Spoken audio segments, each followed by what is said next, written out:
Après un grand moment de dégustation, une verticale d'anthologie des vins du domaine Kliefel, nous sommes remontés jusqu'en 1942. Nous avons le bonheur ce matin au Club des professionnels du vin à Strasbourg de rencontrer Antoine Verlet, l'homme du vin en Alsace ou l'un des hommes du vin en Alsace. Antoine, bonjour, merci de nous rejoindre. Bonjour. C'est un plaisir de vous rejoindre sur le salon. C'est un salon vraiment exceptionnel. Et on a juste terminé, on vient de terminer, comme vous le disiez, une dégustation exceptionnelle.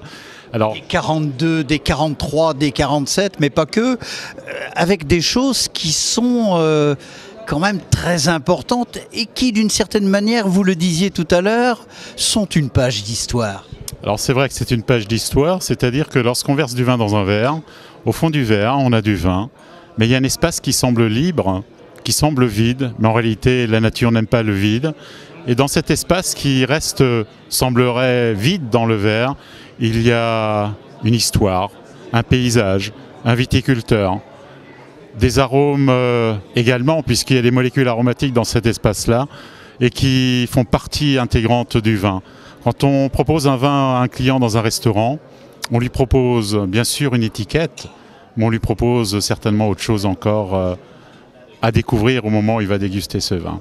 Alors, Antoine, si je puis me permettre, excusez-moi de vous avoir interrompu, c'est presque plus l'historien que le sommelier ou le passionné de vin qui parle, vous nous le disiez ce matin une fois encore, au-delà du flacon, il y a des hommes, il y a une page d'histoire qui sont d'autant plus prégnants que lorsque cela date de plusieurs dizaines d'années et même lorsque, comme ce matin, ça dépasse plus de 50 années.